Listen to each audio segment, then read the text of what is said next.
Hiperacusia. Neste vídeo, vamos falar um pouquinho sobre o principal tipo de hipersensibilidade auditiva, ou seja, uma intolerância a sons ambientes de moderada a baixa intensidade. Eu sou Larissa Vilela, sou médica otorrinolaringologista. Se você gosta desse tipo de conteúdo, eu vou pedir para que você já curta, para que você se inscreva no nosso canal. E se você já ouviu falar sobre hiperacusia, deixe aqui nos comentários.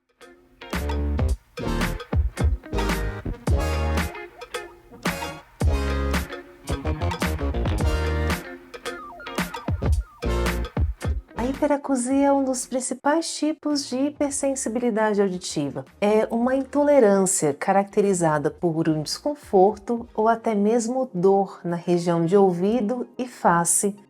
Quando o paciente acometido por esse problema escuta sons moderados a baixos. É normal que sons muito intensos, ou seja, sons muito altos com volume extremamente alto, causem desconforto nas pessoas normais. Mas esses pacientes eles têm desconfortos em sons que não são para causar nenhum problema.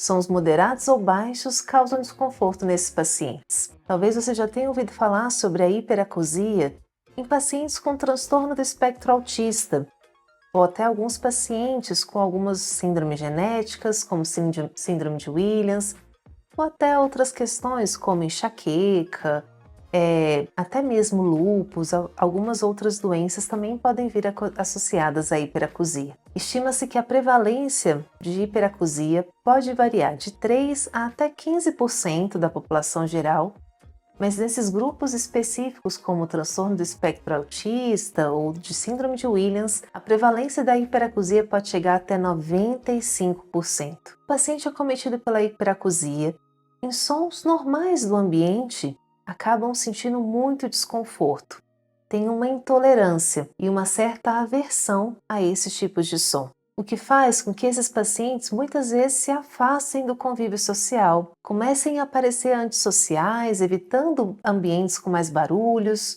sons, reuniões.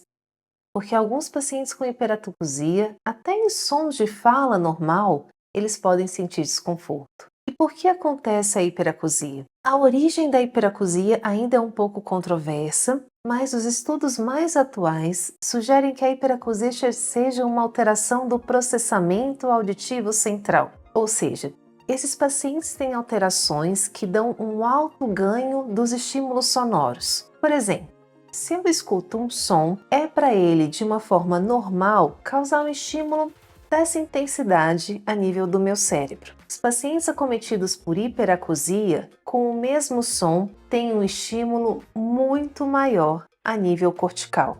É isso que a gente chama dessa teoria do alto ganho dos pacientes com hiperacusia. Para o mesmo estímulo sonoro, eles têm uma excitação cortical muito maior do que seria o normal. Com isso, leva aos sintomas de desconforto ou até mesmo dor.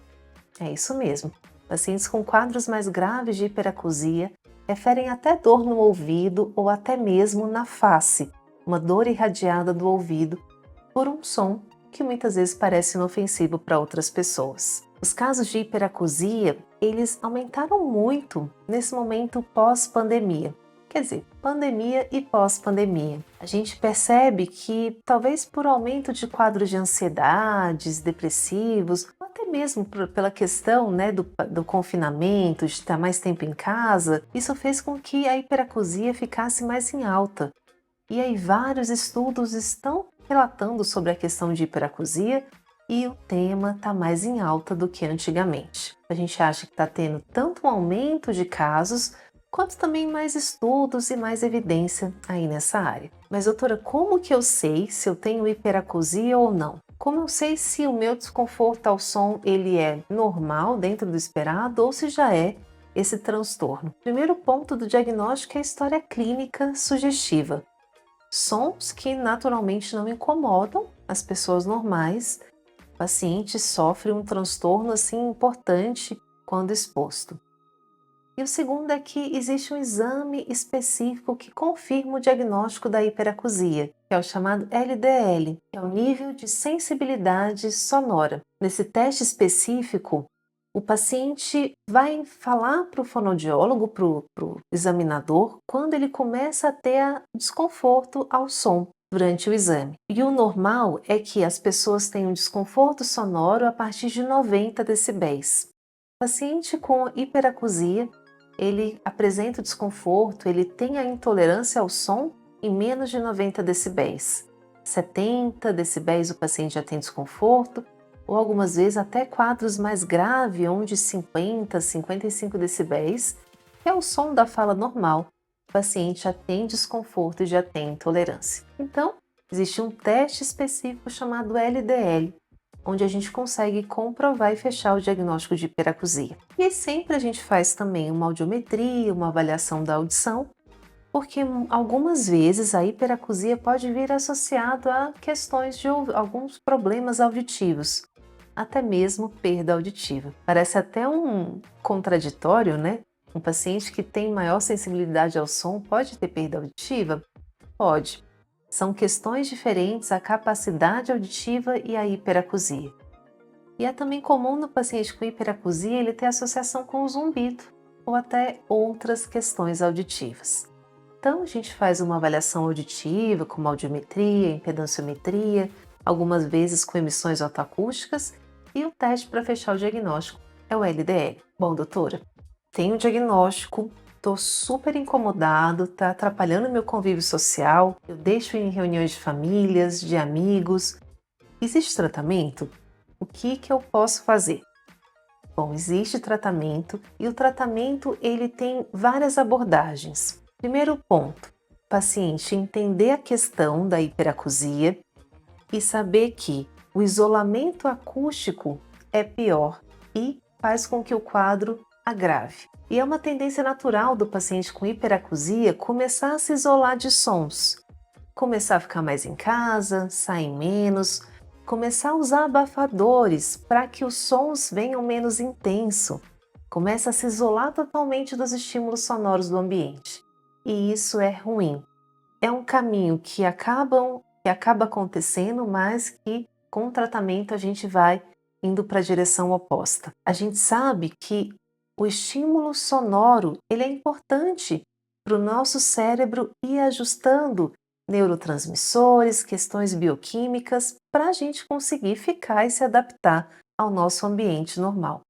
Se eu vou me isolando, o cérebro vai se acostumando a ficar mais no silêncio. E aí, quando eu me expor, o desconforto vai ser maior. Então, primeiro ponto, reduzir esse isolamento, tentar ir se expondo aos pouquinhos, lógico que sem exageros, mas os estímulos ambientais normais.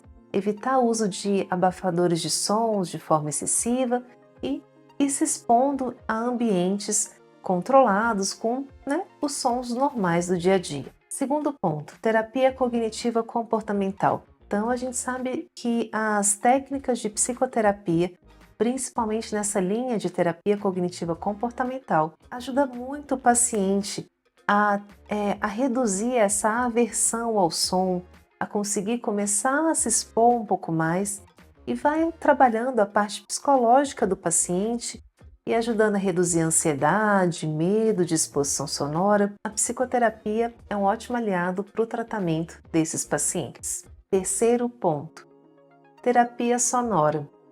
E é isso mesmo.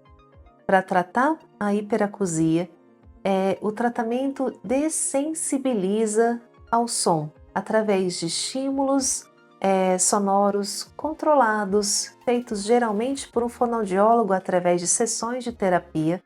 O paciente vai perdendo essa baixa tolerância, vai dessensibilizando aos estímulos sonoros e com isso consegue voltar depois de um tempo de terapia, muitas vezes a ter uma vida normal, a não se incomodar tanto com os sons do ambiente. Uma parte muito importante do tratamento desses pacientes é a terapia sonora. Algumas vezes usamos medicamentos para reduzir quadros de ansiedade e depressão que podem vir associados ao quadro. E outro ponto também muito importante da terapia é que esses pacientes geralmente desenvolvem contrações musculares por toda a tensão envolvida no quadro.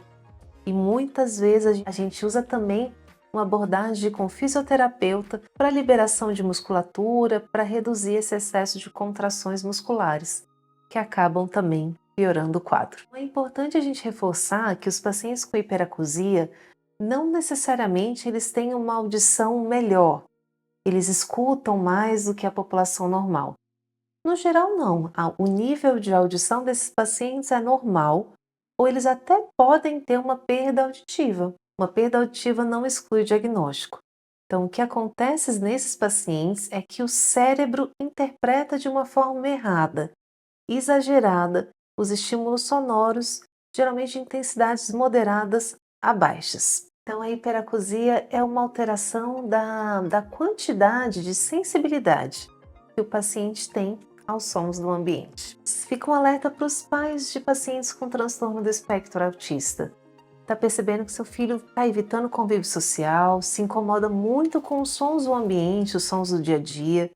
Leve seu filho ao otorrino para uma avaliação auditiva, para confirmar diagnóstico e, dependendo do caso, para instituir alguns desses pontos do tratamento, uma vez que a prevalência no autismo, como eu falei, é muito alta. Era isso, espero que eu tenha ajudado você, muito obrigada por assistir o vídeo até o final. Se você gostou, eu vou pedir para que você curta, para que você compartilhe com aquelas pessoas que você acha que esse vídeo pode ajudar. Se ficou ainda alguma dúvida, deixe nos comentários e se inscreva no nosso canal.